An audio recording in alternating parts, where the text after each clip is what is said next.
Hello and welcome back to another weekend of cooking, and this is, my wife has come up with this title. It's called Brisket on a Budget. So it's a bit like how I did the chicken a few weeks back, where anyone can actually try this sort of cooking. You don't necessarily need expensive equipment. Obviously bigger, more expensive equipment does help, but you don't necessarily need that to enjoy the experience of doing this sort of stuff. So, and also with the brisket today, I did get this brisket from a supermarket. I don't really want to say what supermarket, and the reason for that is I want to actually support small business, and because especially at this time of uncertainty with the whole coronavirus epidemic and all this sort of stuff going on. So small businesses like where I get my meat from Parry Hills Beef, Rick, RG's at Brompton, he actually does, he has a van, he's been to the Old Spot Hotel, we've gotten food a few times from him. He does really good stuff, and he's also a butcher, so he actually sells the meat that you can cook with low and slow range.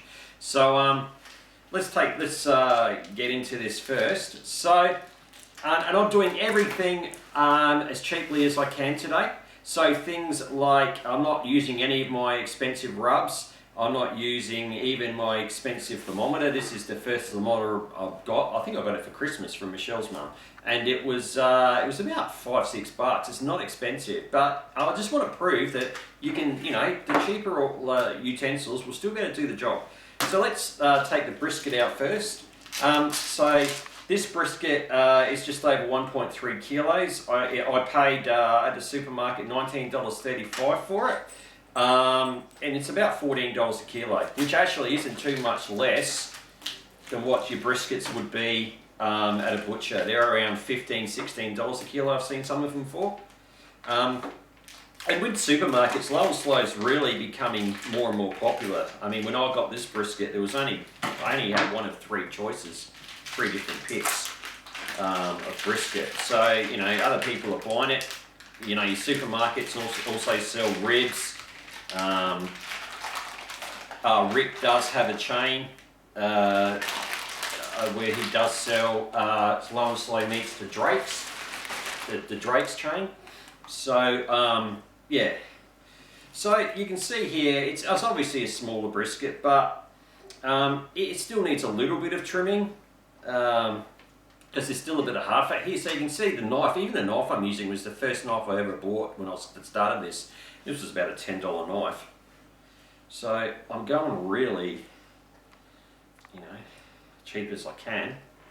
So we're just going to remove some of this fat off the brisket.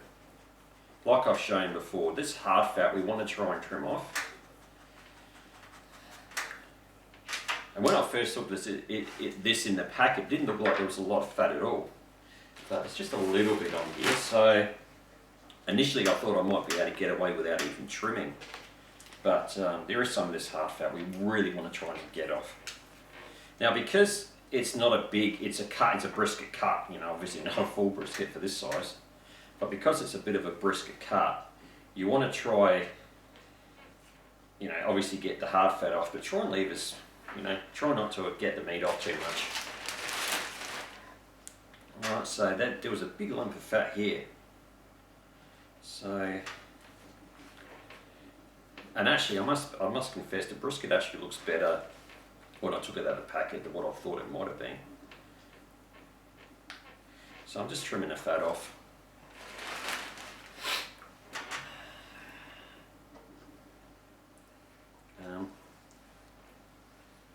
It's nice and thick actually, so I think it might actually be more of a point end brisket, which is good. And the point ends, if you're going to have just a cut of brisket, probably the point end of the brisket is what you really want.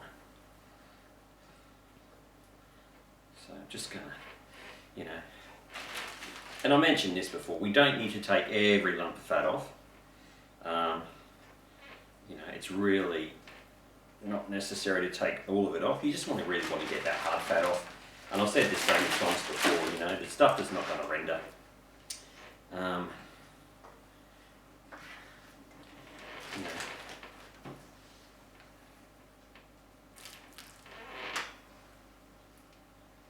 I mean, there's cooking instructions on the packet for this brisket as well.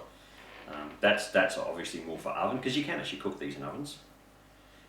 You're not going to obviously get a smoky taste that you're going to get when you do it on a barbecue. But yeah, you can. I don't even think the instructions ask to trim the brisket, so that's interesting.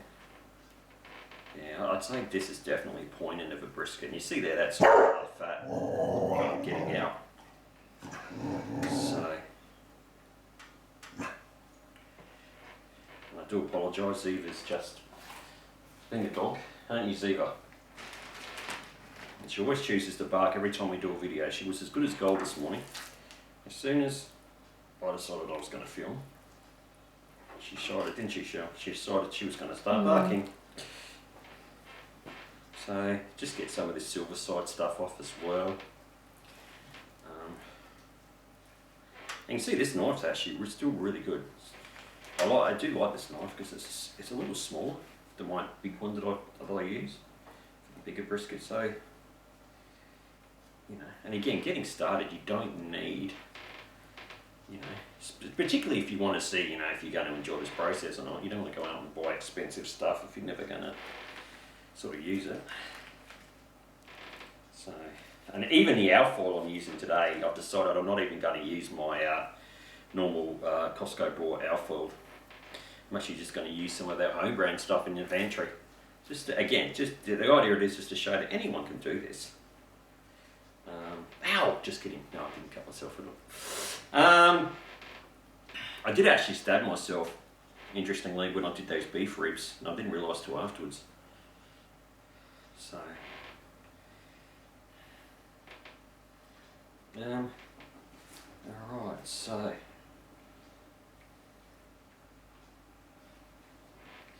it's actually quite surprised I had to take any fat off this, to be honest with you, but that's okay. And again, this is probably not a bad sort of exercise to do if you get a supermarket type brisket. You still, you know, get used to the process. And this is the very first brisket I did after I did my chicken wings was a supermarket one, wasn't it?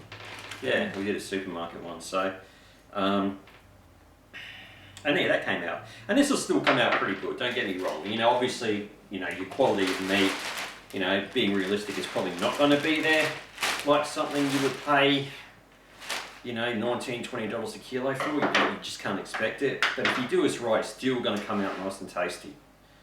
Alright, so let's start to season it. And now she's being a good girl. She's sitting next to Mum watching, aren't you, Ziva? Yeah, she's finally caught on.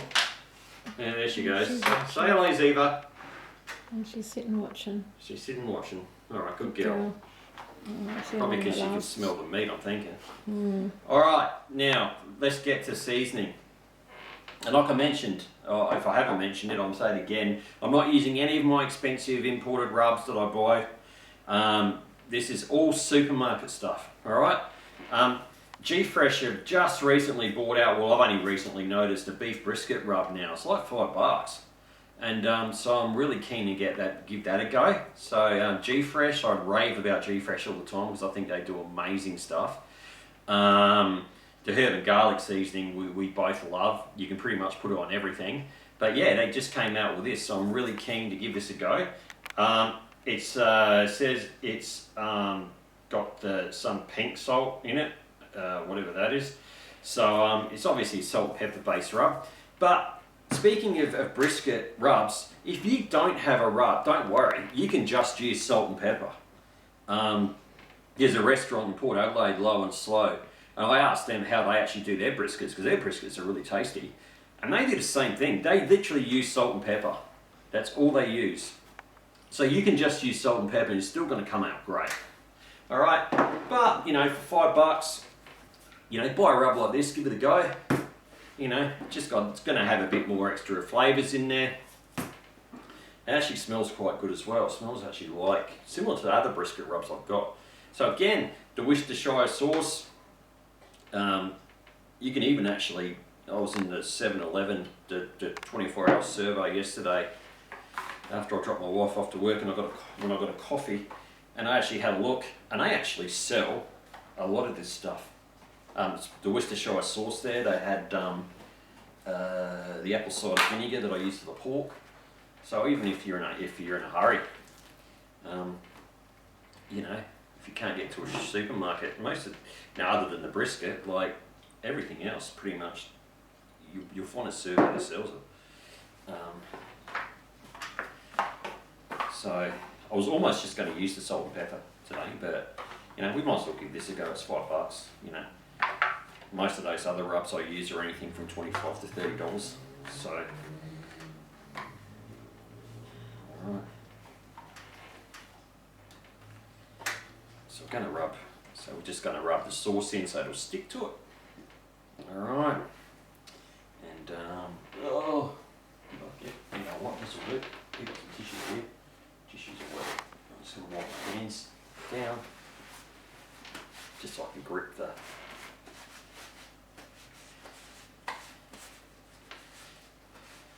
So you don't even need paper towels. You can just use tissues. Just to wipe my hands down. And let's just start to season it. So that's cool. There's a little lid, so we've got don't have to take any seals off. There we go, we just put it on. Like any other rub.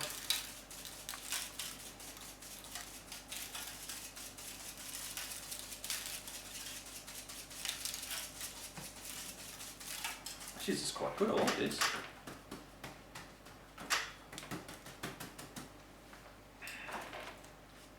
Let's get it on the side as well. Now, I'm thinking this is going to take probably about 6 hours to cook, I reckon. So I'm probably going to start it in the next hour or so. Probably just set it in the fridge for about an hour. It's a small brisket, so it's not like my larger briskets, so I probably don't need to keep it in the fridge as long anyway. I mean, I've seen people, you know, they'll sauce briskets and they'll literally won't even put them in the fridge. You don't need to. You know, I just find putting them in the fridge just gives it a bit more time to, you know, get the sauce in, get the seasoning set a little bit better. But, you know, it'll still come up great if you're short on time. So that's pretty much it for this. I am going to do probably a little bit more spritzing than normal because again, you want to keep the brisket moist. And so the spritz I'm going to use was the same as the beef rub spritz, which is like a teaspoon of soy sauce, a teaspoon of Worcestershire sauce, and just you know, about 250-300 mils of just standard normal beef stock. Again, all that stuff you can get from the supermarket. So that's what I'll do the spritz with.